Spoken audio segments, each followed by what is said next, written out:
Welcome into the FutureSox RoundUp. My name is Elijah Evans. I am joined, as always, by my co-host Jeff Cohen, and today we have a very special guest, Birmingham Barons broadcaster Curt Bloom. We are super excited to have Curt on with us and talk about recent stuff with the White Sox. Dylan Cease trade a few days ago. Garrett Crochet was named earlier today as the opening day starter, which is pretty remarkable considering he's never started a major league game. And then we're going to dive into everything related to Curt's daily life, watching the Birmingham Barons, players that he saw last season that we are kind of expecting to see in Chicago this year, in addition to just everything else he does on a daily basis with the Barons, being around a lot of these minor league guys. We love our prospects at Future Sox, so we are very excited. So welcome in, Curt. First of all, how you doing? Good to have you. Great. Thank you. Outstanding. Ready to go. Batteries are recharged, and it's time to plug in and go. Yeah, it's we're about 2 weeks away from less than 2 weeks away from Major League Baseball opening day, and then before you know, the minor league season gets going. So let's start here with the Dylan Cease trade. So for those listening, Ian and James did a great job breaking it down earlier this past week. But Dylan Cease was finally moved. This was kind of just a when, not an if. Unfortunately, it's kind of what it came down to this offseason. It became evident that he was going to get traded, but now he ends up going to the San Diego Padres, who swept in and were able to bring him in to San Diego to kind of fill their rotation. In exchange for 3 prospects and relief pitcher Steven Wilson. The prospects, Drew Thorpe, Jairo Iriarte, and Samuel Zavala. Very interesting guys, headlined by 2 pitchers and then a really young outfielder who was impressive last year at single A ball.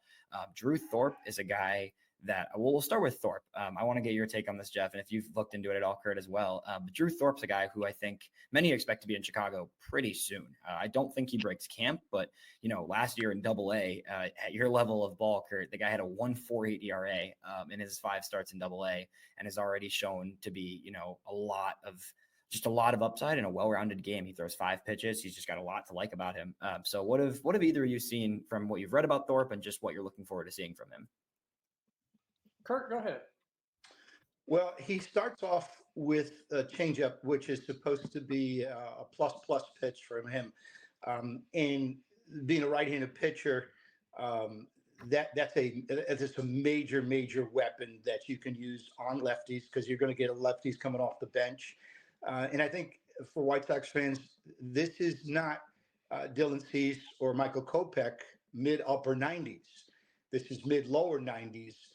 But I'm an old school broadcaster. I came from the old school White Sox, and all of our teachers years ago, it was all about command and control and things along those lines versus high octane velocity, trying to get a high swinging strike. So he kind of, from reading about it, he kind of sets us back a good 5-10 years in terms of his stuff, which is great. I'm very much, if anybody can get me in and out less than 30 hours, that becomes my friend. That guy is my friend immediately. Yeah, I love that. That's true. Thorpe's definitely an old school style pitcher, and he's going to get you with the secondaries more than he's going to get you with the fastball. The fastball he almost uses as a pitch just to locate and to get you off of his off speed to then go back to that changeup and his 2 slider variations. You don't see a ton of guys these days who are really effective with both a sweeper style and a sharp slider style. So that's one thing I watched a little bit of Thorpe film this past week, and it's interesting to see how those play off each other, because the changeup is his bread and butter, probably the best changeup in the entire minor leagues, like you mentioned.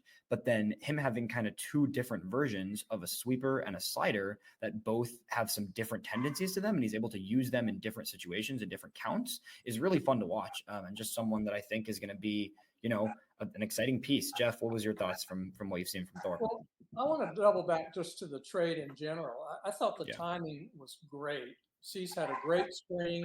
I think his value wasn't going to get much higher. And teams like the Yankees, Padres, some of these guys were desperate. I thought the timing was good. And the return looks pretty exciting right now. Yeah, I completely agree. And then Jairo Iriarte is a guy that I think you're going to see a lot of Iriarte. I think he's going to spend probably most of the season in Double A this year because the stuff is there. He has the stuff to be a Double A pitcher already. He was really good in High A last year, made his way up to Double A, struggled a little bit with the command. But I think being in Birmingham is the perfect place for him to just really hone his command. And we saw that with a guy like Nastrini last year, who came into the organization with a ton of stuff, and in Birmingham was working on refining it and finding the control and finding how to use his pitches to the best of his abilities. So what do you think from Iriarte, and what do you think he can kind of learn being probably starting in Birmingham? I think that's the expectation for him. Well, Jeff and Elijah, the Barons are going to have a brand new pitching coach in John. And Eli was a Birmingham Baron not too long ago. And I think that's an advantage of how he can relate. He pitched on that very mound. And it's interesting that the thing, as soon as I heard about Drew Thorpe, the first thing I thought of was John Eli, because I've been broadcasting Barons baseball for now 32 years. And Eli had the best changeup I've ever seen, righty lefty. And so now he's going to work with a guy who's got one that's as good as what he threw. So I wanted to circle back on him for a moment. With Iro working with John, and John's getting his instructions from another former Baron, Matt Zaleski, who has taken over the pitching. Then a couple of guys that I know that are roving that are also like Kurt Hassler, who's coming down from the big league staff. And these guys are, again, teaching a combination of command and pitchability is a word that we like to use. And that's the thing that we've seen arms, Christian Mina, Matthew Thompson, the latest two that came through. Great arms, guys, but command and pitchability wasn't yet there. It took them quite a long time, through the season. Yeah, and that's one of the things that's really fun about Iriarte in particular is that he has the stuff, but you see the pitchability coming. It's not just a guy who's purely stuff, and he needs to figure out the command a little bit more, but you can see the way he sequences his pitches that the guy knows how to pitch, and he's got a lot in the tank and has more room to even grow still with on both sides of the pitching and the stuff. I think he still is a pretty lean guy. He could still add another few miles per hour, which is incredibly enticing considering he's already sitting 96 with his fastball. And then you talk about the command and the pitchability, right? He has a really good slider and the changeup that looked really good last year after he didn't throw it much the year before. So two really solid secondary offerings that he's still trying to figure out how to command. So there's a lot of room to see the growth from him. And I think the upside with Iriarte is as high, if not higher than Thorpe, with the way I see it. And then moving on to the last guy, someone that I'm not sure would reach Birmingham this year, still just 19 years old heading into the season, outfielder Samuel Zavala, who is a really good plate approach, known for kind of the on-base skills, athletic, playing center field, kind of just a really good athlete in general, needs to just grow, I think. I think with him, it's the exit velos are a little low, the contact rates are a little low, but he has a lot of room to grow, and he has a lot of upside from what we've seen so far. In terms of the hitting, what's hitting like in Birmingham, Curt? Because I know there's definitely a reputation among that specific league about how pitching is generally more dominant. So what do you think about hitters, kind of, especially a guy like him? If he reaches Birmingham probably later in the season, he'll only be 19 years old, maybe 20 at Birmingham next year, hypothetically. It's interesting. Going back, I always channel the 2019 Barons and Gavin Sheets. And the White Sox told Sheets, you hit 8 to 10 home runs in Birmingham. That's like hitting 18 to 25 home runs in Winston or in Charlotte. Yep. And over the course of the last 4 or 5 years, interestingly enough, there's been a tremendous amount of construction around the ballpark, townhouses, apartment complexes, luxury buildings, where I think it has had a direct correlation between what's going on. So back in 19, when the area was still fairly new, it was absolutely a pitcher's ballpark. There was no doubt. We left Hoover Met, we went to Regents Field, and it was pitching. And now with all these buildings, the construction and it's either doing something to the wind or doing something affecting the last 2 years, and some of it has to do with the lack of pitching. The last 2 years, it has become a hitter's ballpark, and balls are starting to fly out of there that absolutely were not hit when we first opened that ballpark, and for many years. So who would have thought, if Chris Getz and Jerry Reinsdorf and his people wanted to develop our pitchers, they would have bought all the buildings and the surrounding towers and put that in years ago. But I'm somewhat of an expert. I've called every pitch at the new ballpark since 2013, and I've seen the evolution. So finally getting to the answer again, we went from a strictly pitcher's park now to a fairly decent pitcher's ballpark. And look, you hit it, it's going to go. And there's just streams that were not there when that park was built. Jeff, does that make any sense to you at all? It makes perfect sense. We've got the same situation in Charlotte. Now, admittedly, it's a hitter's ballpark already, but the whole area around the ballpark has been developed. I mean, probably a half dozen or more high rises, and it's created wind tunnels that make the ball carry even more. I feel a lot better now. Yeah. Yeah, that is super fascinating, Curt. And this is one of the many reasons we have you on to talk about this, because that's something that most people, even just White Sox fans, would never know, because it's just something you notice over time being there and figuring it out, right?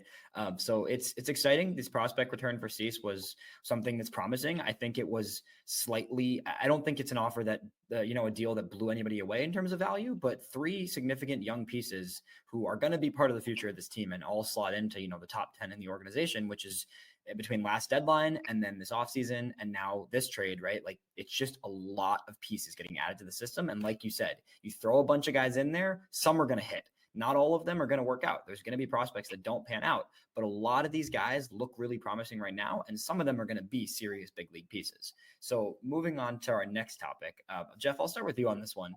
Garrett Crochet, opening day starter, has never started a game in the major leagues. I saw something on Twitter today that said the last start Crochet made was in 2019 against the Florida Gators as a Tennessee Volunteer. So pretty funny stuff, but he's been dominant all spring. He doesn't look anything like the version of himself last year that was struggling to get healthy. He looks healthy. He feels confident. He's not walking anybody, which is a huge difference for him as opposed to last year. The command is way better than we ever saw from him last season. So thoughts on Crochet being the opening day starter? Well, no one saw this coming, right? Everyone assumed it was Eric Fetty, maybe Soroka because he was having such a good spring. But it's really exciting for White Sox fans. It gives you hope that Chris Getz and company are going to make the right decisions, because this is a beautiful call. I think it's the right move. Let's get Crochet in the rotation, see what he can do. Yeah. Curt, what do you think about it? I know you saw him a little. Yeah. You imagine the courage that Chris gets and the rest of his assistants to tell Michael Kopech, you are going to the bullpen, and to tell Crochet, you are going to be a starter. Now, we saw Crochet 3 times last year, Jeff, on rehabs. And I mean, the velocity was absolutely back, but there was just very, very little command. That big leg kick, which at the higher level, guys are going to be able to run, and the game's becoming that. I'm nothing short of shocked by that, to be opening day, no less, instead of let's stash him 5th. Yeah. One thing in our short briefings with Crochet is, and you two know this, he is a hell of a competitor. And so he's up to challenges. He's up to, hey, you want me to do this? I'll do this. He just wanted to be healthy. The Barons did not see, because he had 3 different rehabs, and every time he left us, he had to be shut down again. It was crazy. And so this is coming to me. This is coming not even left field. This is coming beyond left field. Yeah, this is crazy. It really is not. It's unprecedented, honestly. It's not something that I think that the organization said from the beginning of the offseason, this is a guy that we want to be a starter eventually, which is great. That's exciting. I think that's something everybody was happy to hear. But in my mind, I heard that as we're going to stretch him out, have him be a long reliever, and we're going to eventually try to get him some starts mid-late season. That was kind of the way I interpreted that early in the offseason. And now here we are, and it's, March 18th, and he's making an opening day start in a week and a half. And that's just, I didn't see that coming. I don't think anybody saw that coming. And he's still not going to be a 6-inning, 7-inning guy off the bat. I don't see any way that he throws more than, 4 innings on opening day. But why not, right? If he's the best pitcher in the rotation right now, and he has been in spring training, give him 3-4 innings on opening day, and then you turn it to the bullpen and you see what happens. I mean, it's cool. I like it. I think it's creative. I think it's different. And I think he showed that he's ready to be in this role right now. I mean, 9 innings of no run ball with 12 strikeouts and not a single walk this spring. I mean, that's a guy who is dialed in. He's hitting his spots. He's working this cutter that has completely changed his arsenal. Having a cutter to play off of his slider is changing a lot of things because it's that same motion, but it's, it's a different speed and it's a different spin to it, right? That's changed things for him because his fastball last year was flat at times, and now he's working this cutter in that just has a slightly different look, but it's working. So I think it's exciting, and I think we're looking forward to seeing what happens. And then from there, Fedde and Soroka seem like the locks behind him, right? I think they were already on track before Cease was traded to get the second and third starts. So I think that almost just makes it easier now to say, oh, those guys are the 2 and the 3 because they were already on their schedule to be that before the Cease trade. So I think that's part of the reasoning in my mind that it went with Crochet, is because those guys were already kind of on schedule to be the second and third game starters. So now they don't have to adjust their schedule at all. They can stay on what they were, and Crochet can then fill in that first spot. So pretty interesting stuff. We'll talk about a few guys soon that I also think should be in consideration for this rotation. But let's just start with, Jeff, what do you got for Curt? Just about the Barons and just about his life as a broadcaster for Birmingham. Well, we certainly are looking forward to getting his thoughts on some of the guys that he saw last year who are some of the higher rated prospects, and also some under the radar guys. But before we do that, Curt, I'd just like to know your background, how you got into this business, and how you ended up in Birmingham. Well, Jeff, thanks for asking. And for Elijah and Jeff and the rest of the people that will watch this, I consider myself the Lou Gehrig of broadcasters. I've been quoted as been saying that, which means I'm the luckiest guy. I knew when I was 9 years old, growing up in New York, that's what I wanted to do. And growing up in New York, we have 2 sports teams for every sport. So you have Yankees and Mets, and you have Knicks and Nets, and Rangers and Islanders, and Jets and Giants. So you turn on TV 12 months out of the year, and you might not even like your hometown team, but there's another one usually 10 miles from there. So I think that was easy for me. It was an escape. And one of the guys that was a major influence over anybody in the New York, New Jersey area was Marv Albert. And at that time, you got to turn the dial back 30 some odd years. And Marv was there everywhere. Everywhere you looked up, Marv was doing a Knicks game, a Rangers game, boxing, the Jets, and he was the NBC local sports anchor. So all that influence, Jeff, made it really easy for me. And again, I look around a room, I can go into a room of 5 people, a room of 500 people, and know that I'm probably the only one who really knew what they wanted to do. From there on in, just laying out a path and hope that it would lead eventually to the big leagues. And I went to school in North Carolina at UNC Greensboro. That was an adjustment from a New York kid going down to North Carolina. But the important thing was to get reps, get on the air, be involved as a freshman.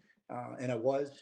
And then from there, going to the winter meetings, which, guys, again, this put some age on me. Winter meetings used to be all about trades and about GMs getting together with big long cigars and sitting in a room until 2 a.m. exchanging. I will give you 3 of these, and you give me three of those guys. It's now more of maybe a free agent thing or more of a hand thing, and it lasts like 2 days. But going to the winter meetings is where I saw everybody in the industry. So I got my first job in Bakersfield, California, right up to the general manager. Hey, how you doing? I'd like to be a broadcaster, blah, blah, blah. Once you get in, it's basically you take a dart, you throw it, and hopefully it hits a target. And in my case, I say that people say, well, how'd you pick Birmingham? And I remind them, I didn't pick Birmingham, it picked me. From Bakersfield to Woodbridge, Virginia, Huntsville, and then Birmingham. And it's just, still like a player, just like a player trying to get up. And then 2 years ago, of course, I got that one shot up there with the White Sox and the Guardians, which was a lot of fun. And that will always be for me. That's always still and will always be the dream. And there is, I think what I've learned along the way, because my hair used to look like Elijah, but you learn along the way to enjoy the journey a little bit. And I didn't know that when I was 25 years old. There was no enjoying the journey. It was get out of my way. I got to get to the big leagues. All right. Well, that's a great story. And you know what? We wish you a lot of luck. Hope you reach where you aspire. And again, Go ahead. I was going to say, and you do excellent work, and that's something that Thank I think a lot of fans can appreciate, because there's, in my opinion, there's still a lack of coverage for minor leagues in Major League Baseball in general, and just a lack of awareness of, this is some of the best players in the world, not at the major league level, but some of the best exciting young people in the world playing, and incredibly talented broadcasters and crews and coaches and all of those aspects, right? So I really appreciate being able to watch a Birmingham Barons game and listen to you and listen to, watching Charlotte and Birmingham and Winston and all these other teams. So we appreciate what you do, and I know a lot of fans feel the same way. Thank you. And I have a responsibility. I think, Jeff, maybe you understand this, and Matt Swearhead does. You have a responsibility every night.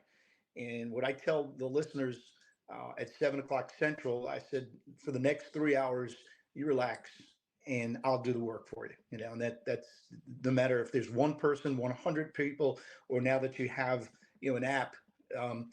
They, believe me, the moms and the girlfriends, they're all listening and they're watching, and you will hear about it if you mess a story up or mess up their name or something along those lines. So, you have a responsibility to every single night at 7:00 Central, whether you're, and again, Charlotte's been as bad as Birmingham has been record-wise. And you got to go in there going, tonight we're 0-0, okay? 0-0, we got a chance to win this game. And, lo and behold, 1 out of every 10, if it came out to be a 3-2 game that took 2 hours and 20 minutes, that's what got me in 36 plus years ago, and still keeping me in. That's awesome. Curt, I know this is going to be hard to believe. I used to have hair like Elijah too. Yeah. But so tell us what a typical day is like for you during the season. Do you go to batting practice a lot? Do you interact with the players, the coaches? What's a typical day? Baseball, guys,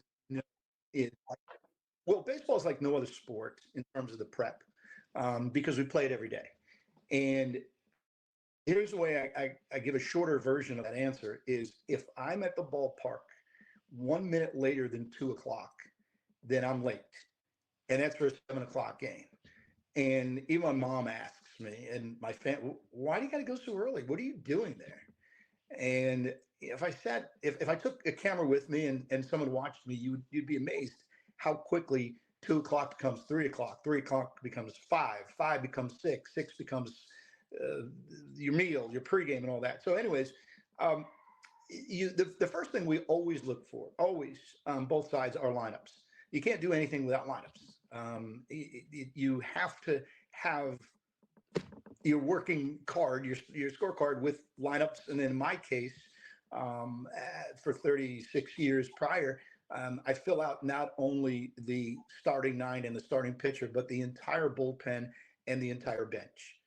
I want to know what my manager's got available. And I think it's important for my viewers, now they're no longer listeners, but the viewers, to know we got one lefty and one switch hitter on the bench. And I don't want to be guessing. I want to know right down there. So filling out that scorecard properly takes quite a long time, with the notes that you'll put there. And again, you remembering that we play every day. So you go from 1 for 3, and then now all of a sudden he's 2 for 6 in the series, and he's 4 for 12 against that certain team. I try, and I will say that I'm not the best at this, but I will try to get down on the field a few minutes for both.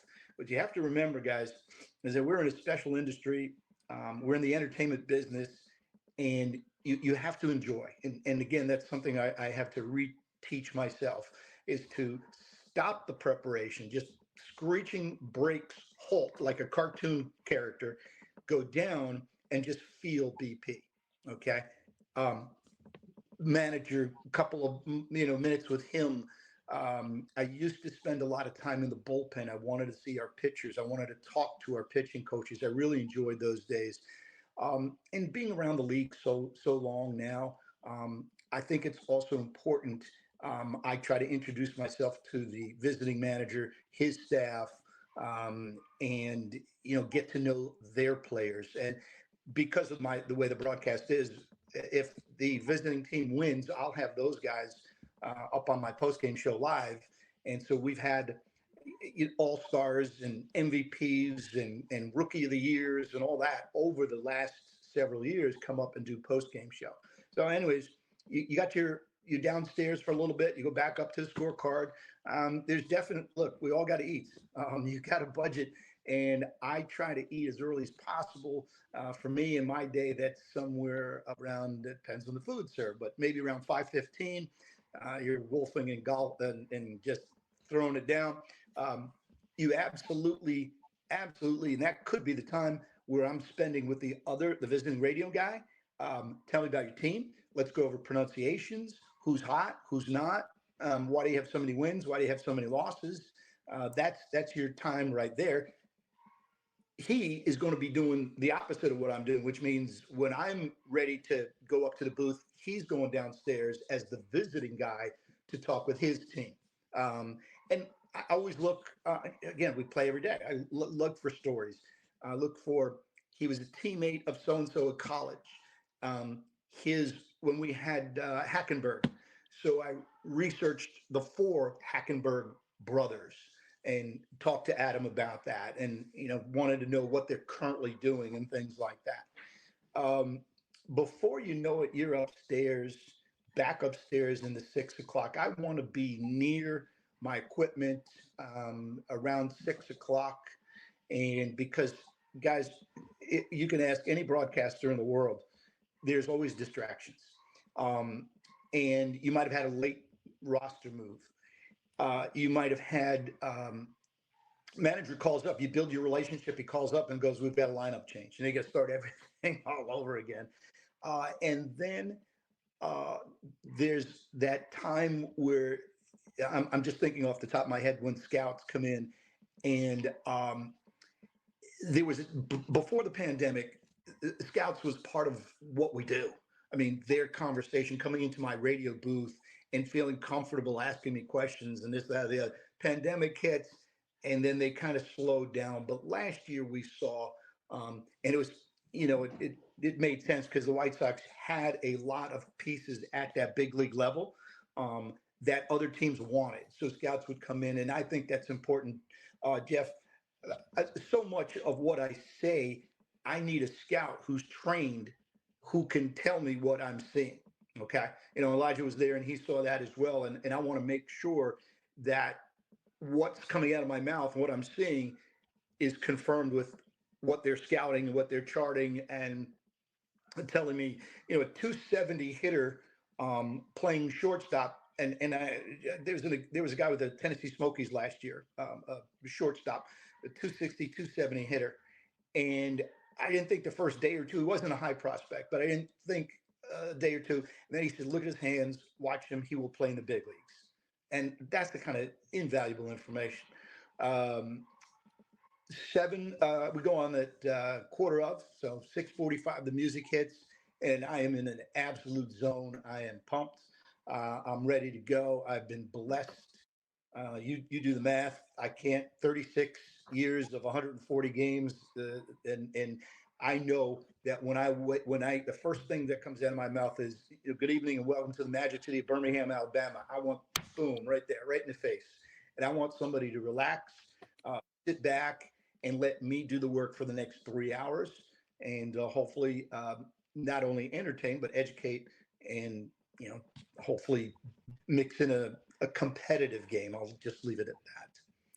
For those listening, first of all of that, great, awesome insight. It's really cool to just hear. For those curious, that's over 5,000 AA baseball games that Curt has called in his career with the Barons. I just did a little bit of math.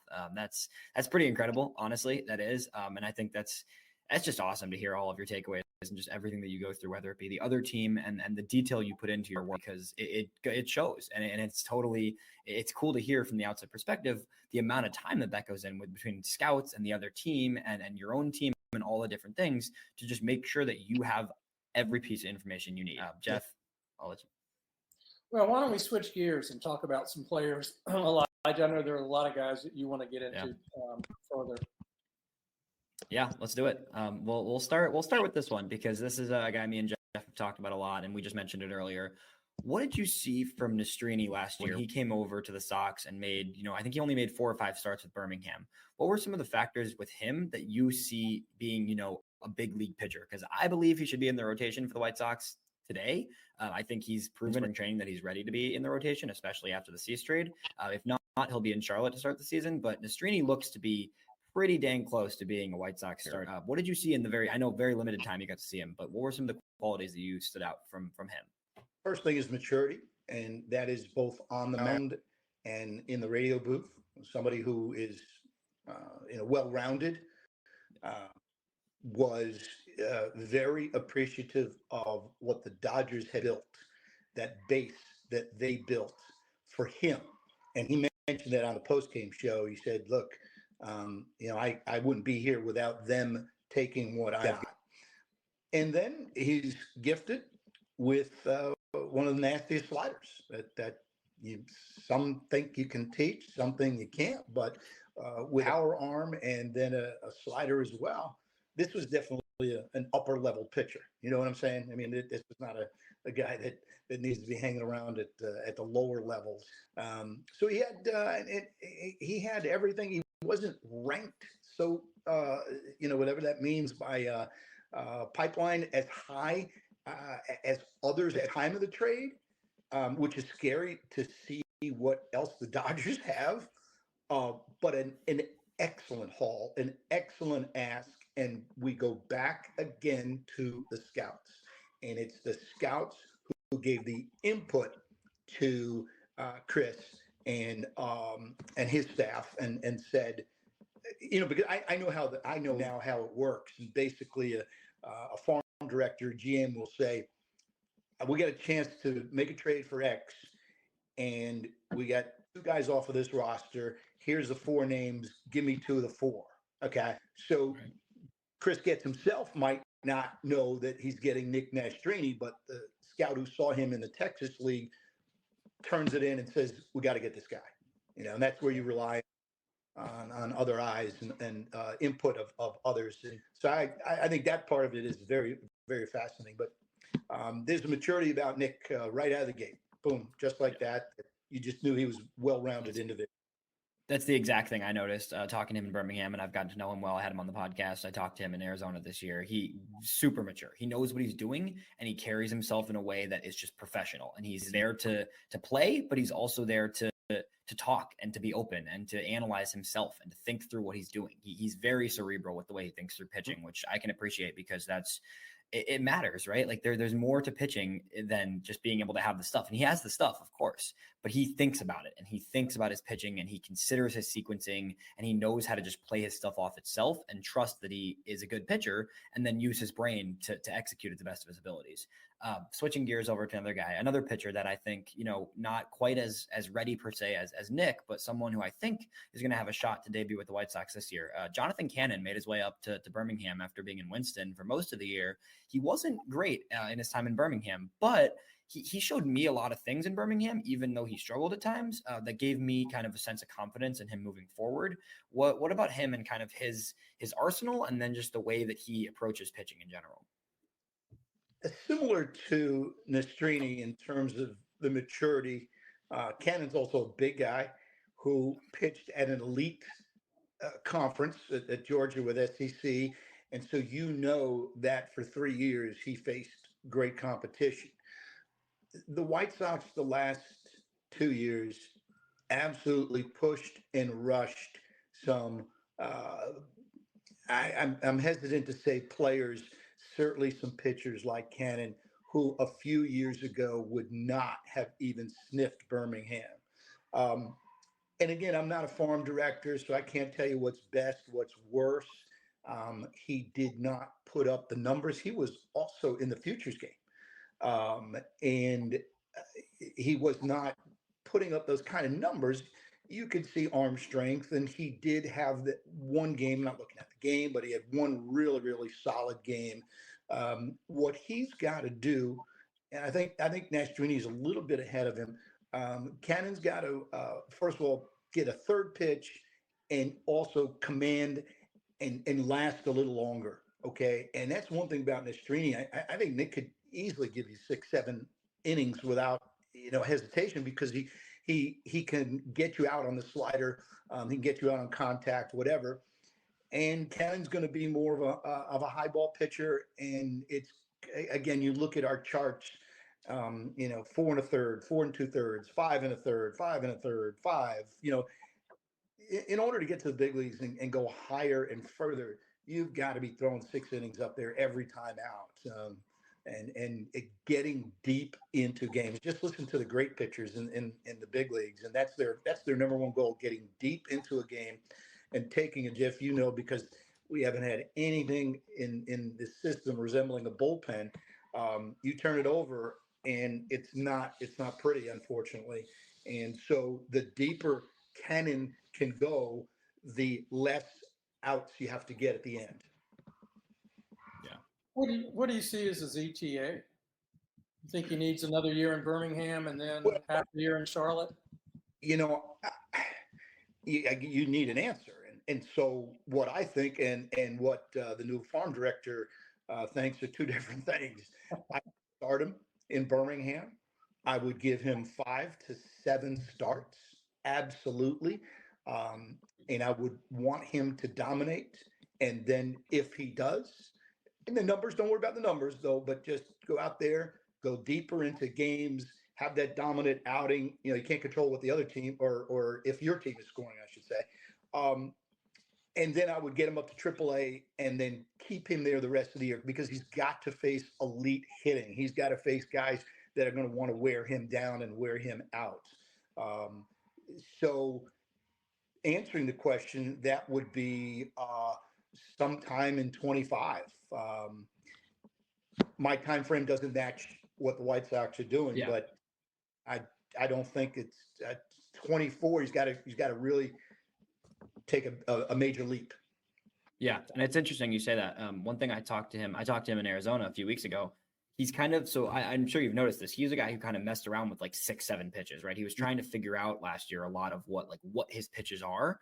And this year he was telling me this spring, he's only throwing 4 pitches. He's got it down to 4. He likes his 4, and he's really focused on kind of honing in on how to command those 4 to the best of his abilities rather than trying to mix in 6 different offerings and see what happens, right? Which is really cool to see in my opinion, because I always thought last year, it's nice to have a lot of options, but it's really good to have some you feel confident in. And he was telling me, his sweeper that he kind of started throwing last year, really, it didn't used to be an offering for him, has become a big thing for him. And that's his strikeout pitch now.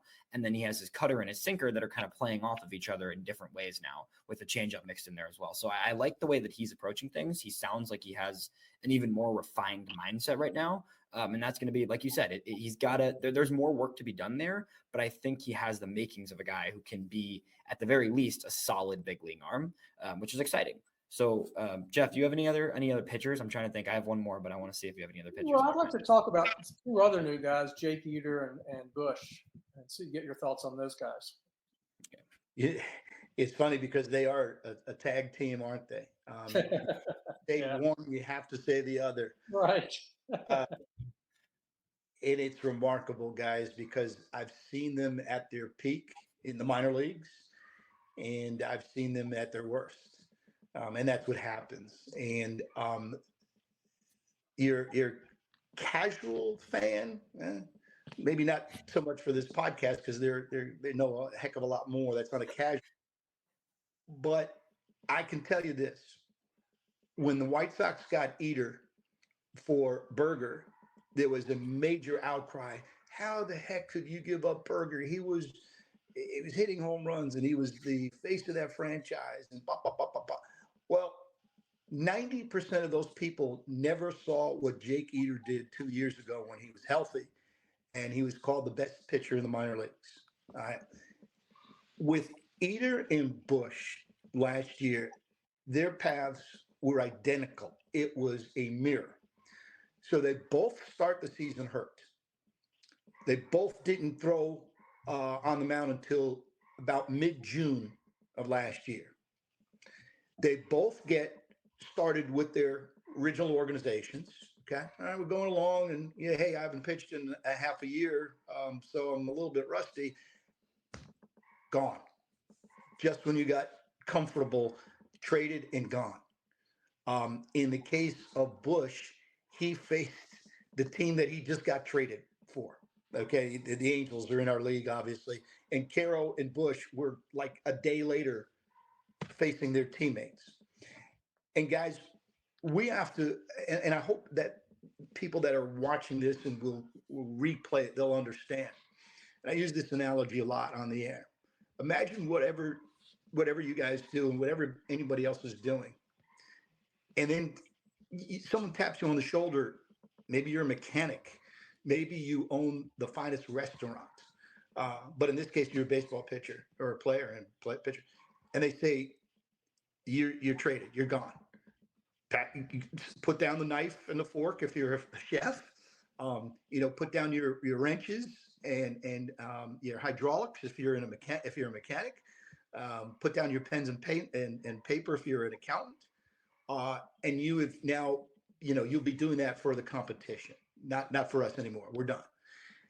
That first trade is always the toughest, always, because every guy I've ever talked to feels that this is the organization that took the chance and is going to get them to the big leagues.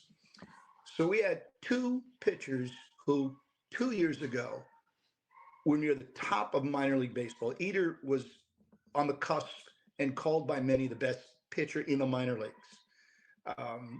Bush, big, strong kid, with an intimidation factor because of his size and his smarts, and was dominating in Mobile.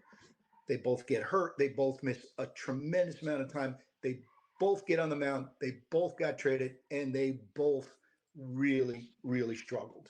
And I know why, and because of the things we just talked about. And it was difficult. And if you are a White Sox, again, fan, you're following the team, and you're looking at Bush and Eder and going, this is what we got for Berger, and this is what we got, the Angels trade over there. But what they didn't know, again, was all that stuff that I just mentioned. So I am really, really looking forward. You can give me 100 more names, but the two that I focus on for me is Bush and Eder. And did the White Sox get what I think they got? They didn't get the return, Jeff and Elijah. They didn't get the return right away. And as fans, when you're invested, you want the immediate return. I got to have it now. I want to read that Eder was 5-0 with the Barons and was dominating. Far from it. Both of them, far from it. And I'm not even looking at their ERAs, but they were +6, both of them. Yeah, you just said everything that I've wanted to say and I've said parts of over the last 6 months and 8 months since that trade, because I got to clip what you just said, honestly, and get it out there, because that's the reality, right? I think people are very quick to forget. I've said this to Jeff many times. People are very quick to forget that these players are human beings. And that's something that we at FutureSox try to emphasize. And I take a personal kind of mission in emphasizing that, because there's a lot more that goes into baseball than on the field. And I'm really sick and tired of people just saying that both those guys are busts and they don't matter, like you just said, because there's a ton of talent in the tank. And I am completely with you. Those are two of the guys I'm the most excited to see in this whole farm system this season, because there's a lot of talent there. They've showed it in the past. They're healthy now. They're used to their organization. And I'm really, really looking forward to seeing both those guys throw this year. So I'm glad you're on the same page there. That's awesome to hear. Shifting gears over to the offensive side of the ball. This guy is obviously, I think you've expected this one to talk about him a little bit. So, Colson Montgomery is one of the best prospects in baseball. That's become pretty apparent after the AFL, after last season. Last year was shaky for him, though. I think he's been very adamant about the fact that last year was not the best for him, right? He had an injury. He was sick at one point in the season. He was kind of just trying to find his groove, and it took him really till later in the season in Birmingham to really get in his rhythm. But when he's on the field, the guy's got the approach of a seasoned veteran. He's got, the pure bat talent of almost any player in the minors, right? And it almost feels like he still hasn't even reached what we know he can be, because the power is still kind of, he's growing into it. He's still finding kind of his impact at the plate beyond just an approach that's really good. So Montgomery is someone that everyone sees obviously as having a ton of upside. But what are some things you can tell us about him from what you've seen that might not be, the common knowledge of him as a prospect? I wish that he wasn't labeled as, the next, not Cal Ripken, but Corey Seager. Corey Seager. Yeah. These labels, guys, are huge for a teenager, a 20-year-old. And you absolutely, I don't care what they tell me because my eyes are going to tell me more.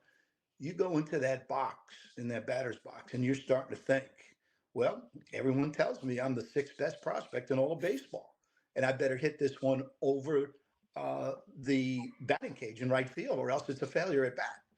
And one at bat leads to the next, leads to the next, leads to the next.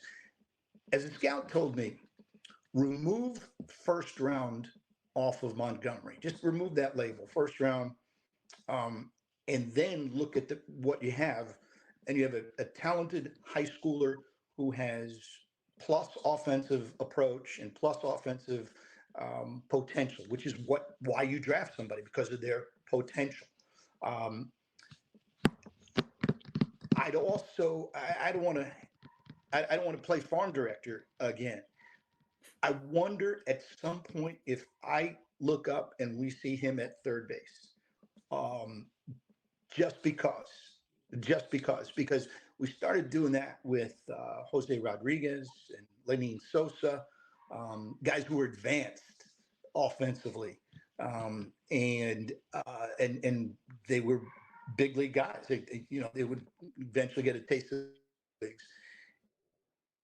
I think again with that pressure that Montgomery has, is now playing it short.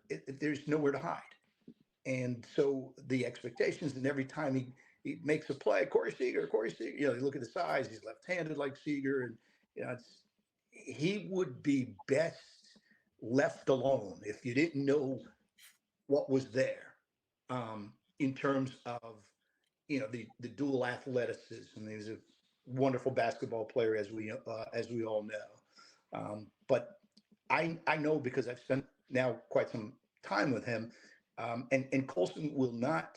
He's not going to tell you I'm tired. He's not going to say the pressure or this, that, and the other. He's going to try to give you the coach speak answer of like, hey, I'm in the box, I'm battling, I'm grinding, and doing whatever I can. But I can watch the walk from the dugout to the batter's box, and it's the longest walk, Jeff, that there might be in pro sports, because what goes through the mind is 4,000 different things from the time you leave that dugout to the batting on deck circle to the box. You've already changed your approach in your mind a lot, and that's a lot for what is Colson now? 20, 22, 22, okay, 22, and has not even come close to playing a full season. Yep. Not even come close. He's been hurt and dinged up every year. And so this is the year. What I would look at is try not to look at the overall numbers until the season is done. But more important, what I would look is games played. And, we play 138 in the minor leagues. And if he can get to 110, 105, something like that, he needs it. He needs it. He just needs that in every way. Yeah, unfortunately, that pressure is not going to change. But I will say one thing about Colson. He's got the swagger, the confidence to handle it as well as anybody, I think. Yeah. And one thing I loved hearing from him is in spring training, he told me, this year, he was like, last year I was a little overwhelmed. He did admit that, actually. So I know you say he is really confident and he carries himself with confidence, but he's able to see that, he's growing. I think you can see that he is mentally just getting more used to it and understanding the pressure better, because it is a lot of pressure. Right? But I can see even in the last 2 years, he has started to learn more and more about how to handle that, as opposed to, fold under it. Right. So he carries himself high and he has that pressure on himself, but I also think he's ready. And I think he's confident in himself and knows that he can do what he wants to do. Right. It is about games. I completely agree. You got to get him healthy. And that's why the idea that some have thrown out there of him being, immediately on the roster or in the next first 2 months of the season, 3 months of the season.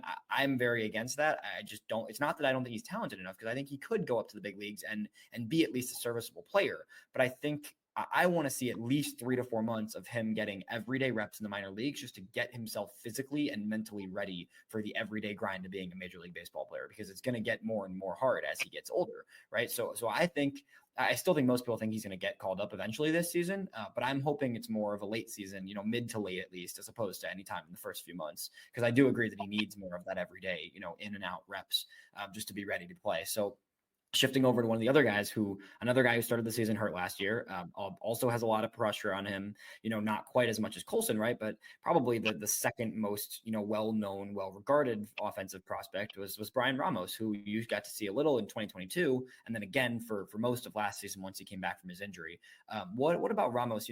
I love his energy. I just think he has a presence to him that is pretty awesome. So what about Ramos and his game particularly? Do you see kind of getting him to the next level this coming year? I love everything about him. I think he's every much the prospect offensively as everybody and anybody else we have in the system. Each at that, the way he attacks, the power that he has, the opposite way, he's a right-handed hitter, as you know, the approach. And here's a guy who a few years ago couldn't speak one word of English. He's from Cuba, and now can handle any interview in English. Now he'll feel a little bit more comfortable in Spanish, but he will talk with you. He will greet you. He will smile. He will go. He can, and it would be rare, but maybe an 0 for 4 with 3 strikeouts. But the very next day, he's on the field with a smile that big. He just loves to play, and that's the bottom line, and is very evident. He had that core muscle injury that just threw off his whole season. But once he got locked in, and that took a while, because June for him was April and March for everybody else. But once he got locked in again, he's one of those rare guys who owned the at bat, and he was going to punish the pitcher's mistakes, and a lot of fun to watch. And I think it's important to talk about how his defense is terrific, and it did not have any issues, no problems, nothing at all. Along with, people haven't talked about his defense. That was surprising. And maybe he's gotten better. I don't know what he was, but I know what he is. And he played a heck of a third base last year. He was overshadowed by Tampa's guy, Candelario, and. Caminero, thank you. And Ramos was, similar in a sense, but Caminero was elite. But Ramos was not far behind. I think that's the easy way to put it, that he could look and go, oh, you know what? I see him out there. Where is he? Right. I think that's great. You mentioned the defense too, because I think whether they would say this or not, I think part of why Colson hasn't been tested anywhere else is because you've got Ramos at third. I think that's part of it. And I don't think the organization would say that directly, but it's hard to argue with what Ramos has done. And Colson definitely has a more well-rounded package, but Ramos has been really good at third, and he's gotten a lot better. I do know that for a fact, because I watched him when he was playing in Winston the year before, and he was good at third, but he still had some shakiness with his hands. His footwork was a little bit sloppy at times when he was first coming up. He's clean, man. I mean, he really knows how to approach the ball. He has good range at third base. He's athletic. The arm strength is there. His throws, I think his throwing accuracy still is going to keep getting a little bit better as he ages. I think he has a tendency to loft some throws at times. But the footwork and the handwork and just his strength and athleticism at third base is very apparent. It's not just a guy who, I think when he was first getting really ranked among the prospects for the White Sox a year or 2 years ago, right? He was looked at as kind of he'll be okay at third. Right now, it's like, this is an above average everyday third baseman. Like, it's not just, he can play some third. Like, he's a good third baseman with tons of upside at the bat and 20 plus home runs, potential if things click.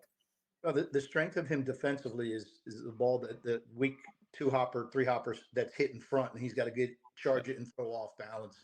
And just did an unbelievable job. Saved a lot of anguish and a lot of runs that we already were giving up. But right. Guys, here's the thing about Ramos, and I want our viewers to understand this. This is what made him special, and this is why I knew Eloy and Luis Robert were were special guys as well. And this is what made Ramos special. The Barons had an awful record, an awful ERA, and as Charlotte did, and it was really a down year in the system. We know that it's been a down 2 years, but he comes up in a 10-0 game. We're down. Barons is down 10-0. It's bottom of the ninth. I'm telling you, everybody is home, and Ramos is digging in there, and he hits a home run, and he did that a couple of times. That's something that White Sox fans and viewers of this podcast and you can't teach. Again, that's a guy who loves to play, and that's a guy that's going to be on my team. He's down 10-0, and he's fighting off to be. What's it going to do if he hits it out to over the center field wall? It's not going to make a difference in the game. But he had battled that at bat. Next thing you know, instead of a 10-0 shutout, it's 10-1 because of what he did. And he did that many, many times. There's an old saying we always use it. It's giving away at bats, and he will never give away an at bat. Just that's again something that cannot be taught. That's an incredible thing to hear. Jeff, I've got one more player, but I want to give it to you before we got to wrap here soon. This has been a ton of good insight, Curt. But you got anybody else, Jeff, before I do my one more? Well, quickly, I wanted to circle back on two guys you just mentioned, Jose Rodriguez and Lenyn Sosa. Were you surprised about the lack of results as they moved forward? Well, again, we're the Sox. We have been there 33 years. God, they needed to try something. The big leagues were getting no results, and bringing in name guys to hold down a position. But anybody, Sosa and Rodriguez, they need consistent at bats, and they're not going to get it in the big leagues, and that's the hard part. That's where they want to be. And I've never met a guy that said, you know what, I'd rather get 450 at bats in Charlotte than to get one at bat every 30 days in Chicago. No, they take that one out of every 30 days. But for them to reach their potential, and Jose Rodriguez is a special ball player, offensively and defensively, special. But he cannot be successful. He went up to the big leagues. It was, I believe it was 8 days. He got in as a pinch runner, and that was it. So you can't, it's so hard to judge what Sosa did again. Now remember, Sosa carried that AA success to AAA. He absolutely, okay. But they were hesitant to put him in at second base every day, which, we're down here in the minors going, hand it to him, give him 350, 400 bats. Let's measure and see what we got. So to answer your question, surprised by it? No, because there's nobody. And again, I say this just like one of the other analogies. Imagine whatever you do and then now do it only twice a week. Okay.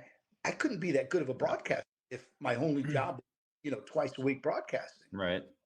In my case, for most of those 36 for previous years, it's 140 games. So I'm bound to improve. So Sosa and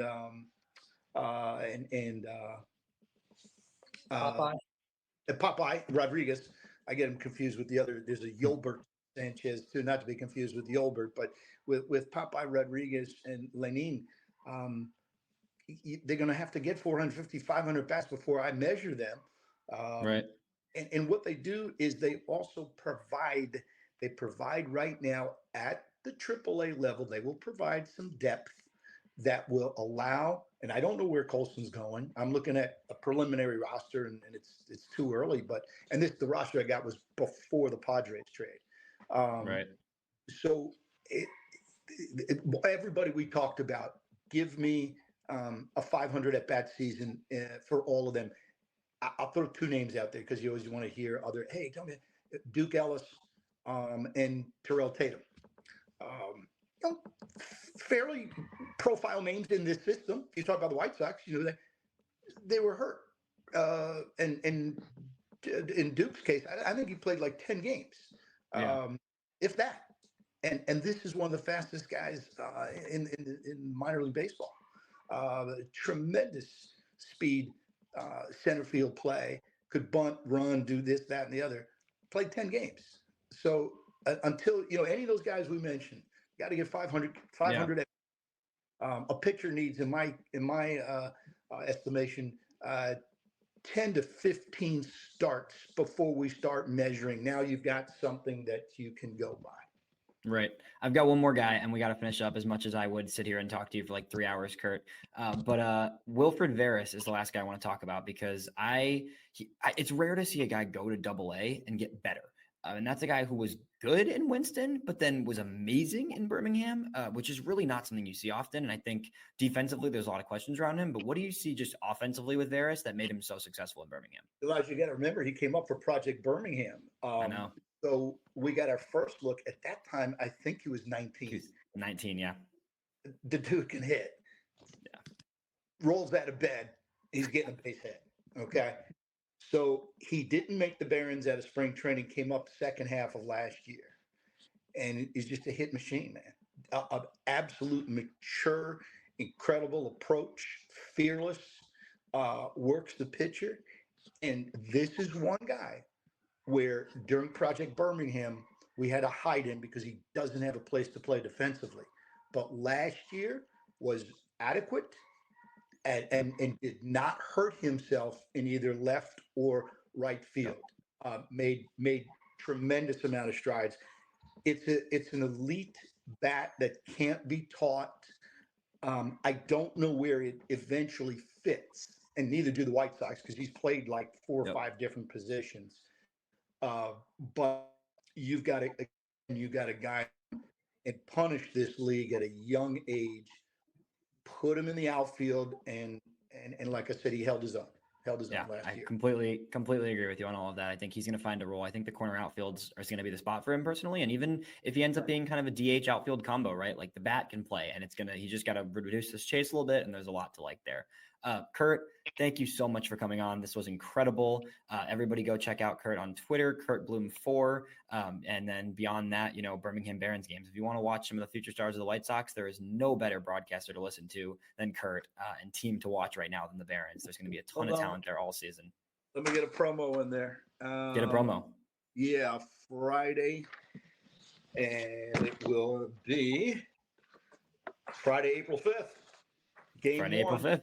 It'll be the Barons and the Chattanooga Lookouts. Everybody, make sure to tune in. Curt, thank you so much. This was another episode of the FutureSox RoundUp, and we will talk to you all next week. Thank you for having me. I appreciate it. For sure.